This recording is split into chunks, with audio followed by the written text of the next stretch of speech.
Hey guys, how's it going? Another short video that we'll be talking about your lifts in.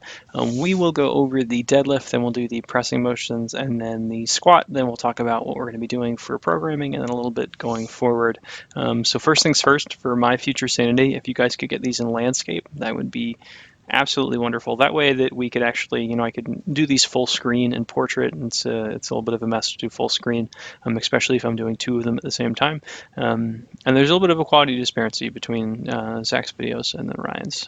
So if we could figure that out and then film these in landscape, that would be perfect. So the first thing about the deadlift is that Zach, there's a little bit of an aggressive attempt for you. So the main thing that we need to be focusing on for you is that letting your knees come forward a little bit. If we watch your bar, it's going to kick forward before it gets off the ground. That means that the bar was starting behind midfoot, and it's trying to return itself to the proper position to get off of the ground. So the next thing that we need to note is that we need to keep your back a little bit straighter. So try and think about squeezing your stomach down in between your thighs, really getting an exaggerated lumbar extension, so like a nice arching in your back, and then squeezing your chest up really hard. So we'll see how these play out. The first one, the back extension, was relatively okay, not too many complaints about it, but as the sets go, or as the reps go on, the back did get relatively soft. So we just look at it on rep 2. The point for the deadlift is to really train that spinal extension. So if we keep that nice and extended, that's the goal.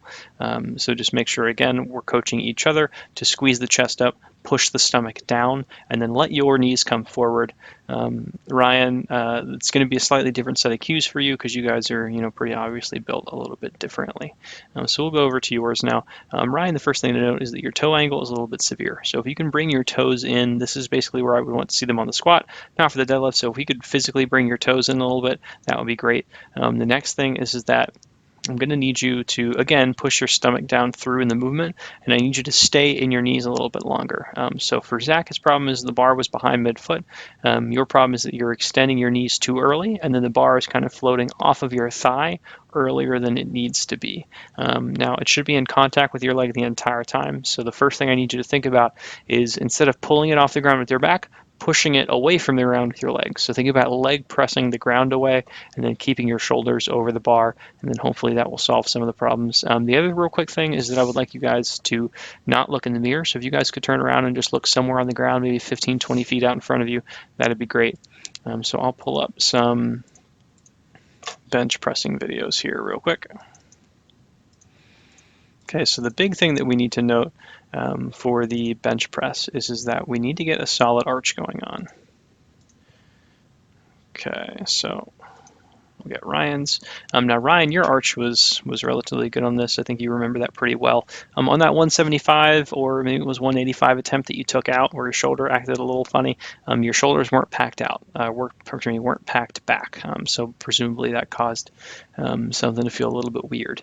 So remember, when we're setting up for our bench, we're going to pinch our shoulder blades behind us, and then we're going to walk them down towards our butt. We're going to walk our butt back up towards our shoulders. And we're going to squeeze our sternum up towards the ceiling. It's going to give us that nice exaggerated arch.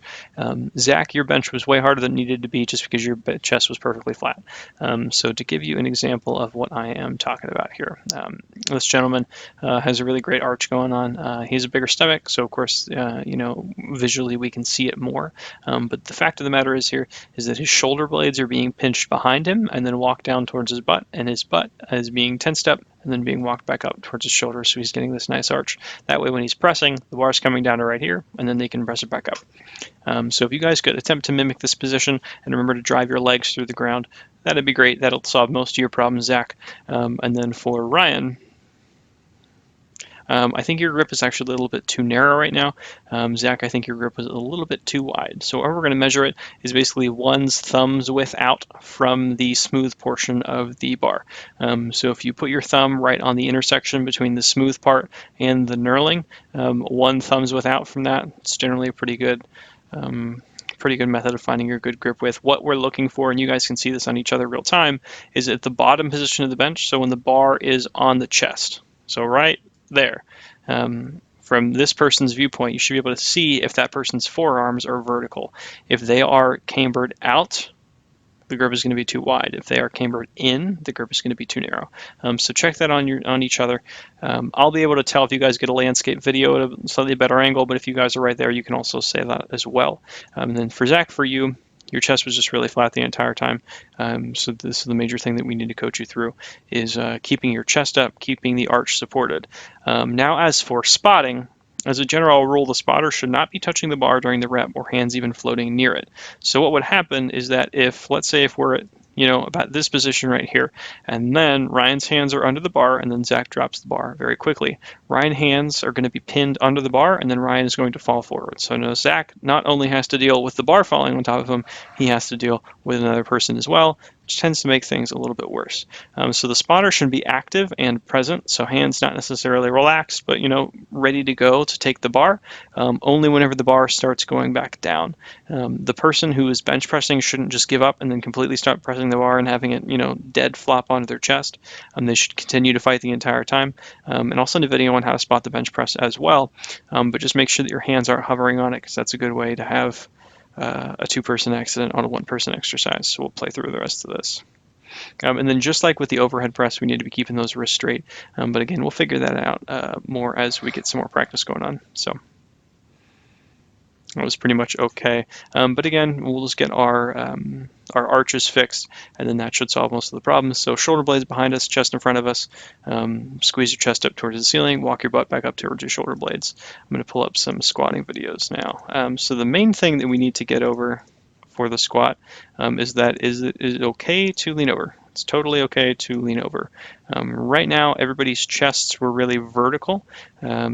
Particularly you, Zach. Ryan, I did hear you coaching him on a straighter wrist position, so that was really good. But the bar is about 2 inches too high.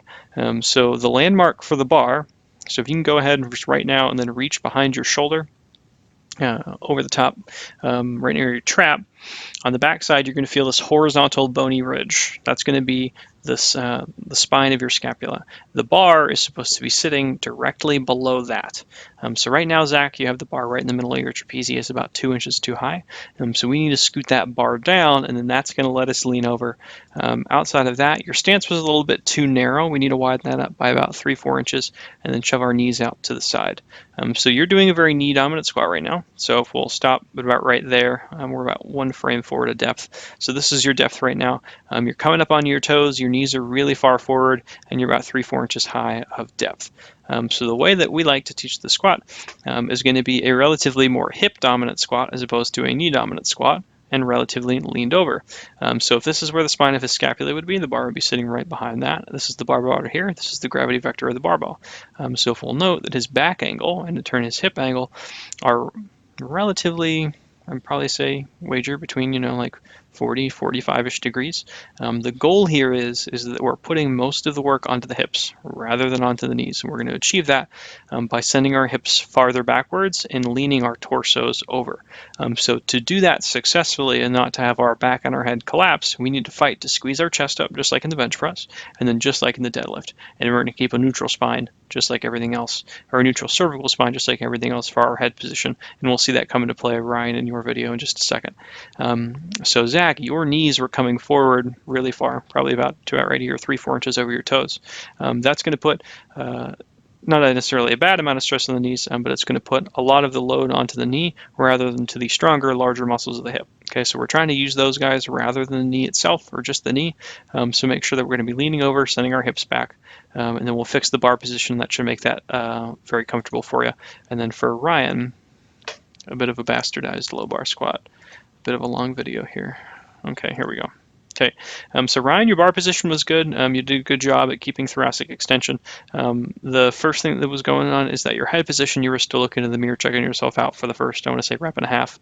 You figured it out on rep 2, and you're about 6 or 7 inches high. But again, it's your first squatting session back in a long time. There you go. You finally figured that thing out on rep 2. So what's going on here is that you're rounding your lumbar spine over. Okay, so we're not keeping this in good extension, but you are doing a good job of keeping thoracic extension right now. So good on you there. What we need to think about, just like for the deadlift, is pushing our stomach down in between our thighs, and then really kind of popping your butt out, keeping a good exaggerated lumbar curve. That's the goal there. And then we're going to shove our knees out as well. So your knees are kind of popping in at the bottom, and we'll see it right here. Okay, that's just some adductor weakness that, again, you haven't squatted in 5 or 6 months, so we'll work this out. But we're going to deload the squat for both of you guys. We'll take this down to about 95 for you, Zach, and about I want to say 185 for you, Ryan. We'll get those things sorted out. Let's go over some programming just a bit for a second. Okay, let me know if you guys want to do this as two separate people or if you guys just want to conglomerate into one thing here.